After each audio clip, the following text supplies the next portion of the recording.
আসসালামু আলাইকুম, welcome to my channel Tasin blog. আপনারা সবাই কেমন আছেন? আশা করি যে যেখানে আছেন ভালো আছেন, সুস্থ আছেন। আল্লাহর অশেষ রহমতে আমরাও ভালো আছি। কিছুদিন একটু অসুস্থ ছিলাম, এই কারণে কোনো ভিডিও আপলোড করতে পারিনি। তাই অনেক দিন পরে আজকে আবার ভিডিওটা শুরু করলাম দুপুরে রান্না বান্নার সময় থেকেই। এই জায়গায় আমি রান্না করার জন্য সব কিছু গুছাই নিয়েছি, সব কাটাকাটি করে তারপরে রান্না করতে আইছি।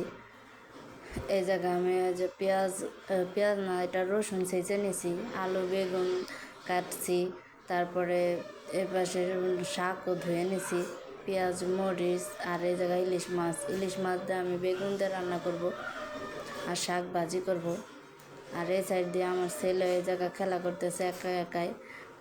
আমি ঘরের সব কাজকর্ম সেরে নিছি, যেমন বিছনা পাটি গোছানো এগুলো সব করে নিছি, ঝাড়ু দিছি।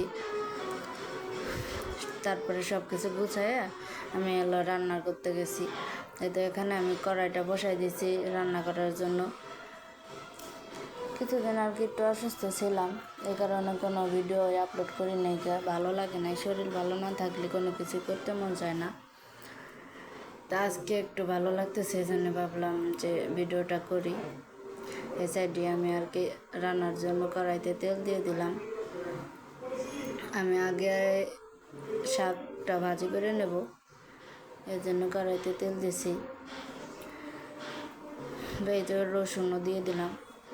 আগে রসুন সেচে নিয়েছিলাম, রসুন কাটার সেচে দিলে ভালো হয়, তাই একটু সেচে নিয়েছিলাম। এগুলো তেলে দিয়ে দিলাম, হালকা একটু ভাইজে নেবো। তারপরে পেঁয়াজ মরিচ এগুলো দিয়ে দেবো। জানি না কে কীভাবে রান্না করে, আমি এভাবেই রান্না করি শাকটা। অবশ্য পুঁই শাক আমি অতটা পছন্দ করি না, আমার হাজব্যান্ড পছন্দ করে, তার জন্যই রান্না করতে হয়। সে আনছে, অনেক দিন পরে আনছে। আমি একটু পুঁই শাকটা অ্যাভয়েড করি, ওটা আমার ভালোই লাগে না। তারপরেও দুইজনের মতোই খাইতে হয়, তার পছন্দ মতো তার রান্না করে দিতে হয়। আমার যেটা পছন্দ আমি সেটা রান্না করে খাই। এই জায়গায় আমি দিয়ে দিছি রসুন তো আগে ভাজা নিয়েছি, পেঁয়াজ মরিচ এগুলো দিয়ে দিলাম। এখন শাক দিয়ে দেব। শাকটা দিয়ে দিলাম, একটু নাড়াচাড়া করে এভাবে পানিটা শুষাইয়ে ভাজা ভাজা করে ফেলাবো। এটা যেমন আমার শাকটা পছন্দ না, আমার হাজব্যান্ডের শাক অনেক পছন্দ। আমি আগে একটু খাইতাম না, কিন্তু এখন রান্না করি বিধায় খাই, একটু খাই। আগে একটু পছন্দ করতাম না, তারপরেও একসাথে থাকতে থাকতে এখন তার কয়েকটা জিনিস যেমন পছন্দ করতাম না সেগুলো পছন্দ করি, আবার কয়েকটা জিনিস পছন্দ করি না। যেমন সে শোল মাছ খায়, আমি খাই না। আবার আমি পাঙ্গাস মাছ খাই, সে পাঙ্গাস মাছ খায় না। এই চলতেছে। এইদিকে আমার শাক রান্নাটা হয়ে গেছে। তারপরে আমি মাছও ভুনা করার জন্য বসাই দিয়েছি। ভুনা তো না, বেগুন দিয়ে ঝোল করব, বেগুন আর আলু দিয়ে। তাই আমি মাছটা কষাই নিতেছি, কাঁচা মাছই, বাইজে দেব না। ইলিশ মাছ কাঁচাই ভালো লাগে।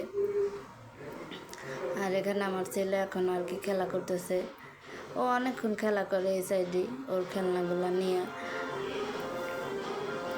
আর এখানে আজকে আমার ছেলের ঈদের জন্য কিছু কেনাকাটা করছে। আমরা কোনো কিছু নেই একটু সমস্যার কারণে, তাই ও তো বাচ্চা মানুষ, ওকে তো দিতেই হবে। এই জন্য ওর জন্যই কেনাকাটা করলাম। এই জায়গা দুইটা রাফ ইউজ করার জন্য প্যান্ট, দুইটা না তিনটা আনছিল, তাই একটাও পরে ফেলছে, এনে দুইটা আছে। আর গেঞ্জি আর গেঞ্জি প্যান্ট, এই যে প্যান্ট, এটা হলো আরেকটা ব্যাগে ছিল। আর আরেকটা আছে প্যান্ট আর শার্ট, আর একটা গেঞ্জি আছে এই যে এই ব্যাগে আছে রাখা। ভালোই লাগছে। রোজার ঈদের শার্ট প্যান্ট গেঞ্জি কিনে দিয়েছিলাম। ওই শার্টটা একবার পরা হয়েছিল, প্যান্টটাও একবার পরা হয়েছিল। আর কোথাও বাইরেও যায় নাই কে জন্য কে পড়ানো হয় নাই কে সেইভাবে নতুনই আছে। তারপরে ও ছোটো দেখে যে আমরা না নিলাম ওকে তো দিতেই হবে, এজন্য আর কি ওকে শার্ট প্যান্ট হাকলটা দিলাম, মানে টুকিটাকি কেনাকাটা করে দিলাম। যেটুকু সামর্থ্য সেটুকুর ভিতরে ওকে দেওয়ার চেষ্টা করি, ওকে ভালো রাখার চেষ্টা করি। শার্টটা অনেক পছন্দ হয়েছে আমার ছেলেরও। আগে একবার আনছে, মানে এই শার্টটা আনার আগে একবার আনছে, সেটা আর কি ছোটো হয়ে গেছে, ওকে নিয়ে যায় নাই তো, পরে আবার পাল্টে অন্য একটা আনছে। এই সাইড দিয়ে আমার মাছও, এই যে মাছও রান্না করা হয়ে গেছে, মাছটা রান্না করা হয়ে গেছে। তো আজ এই পর্যন্তই আমি শেয়ার করলাম। যদি আমার ভিডিও ভালো লাগে তাহলে লাইক, কমেন্ট, শেয়ার এবং সাবস্ক্রাইব করে দেবেন। আমার পাশে থাকবেন, আমাকে সাপোর্ট করবেন। আর আপনারা ভালো থাকবেন, সুস্থ থাকবেন, আমাদের জন্য দোয়া করবেন। আল্লাহ হাফেজ।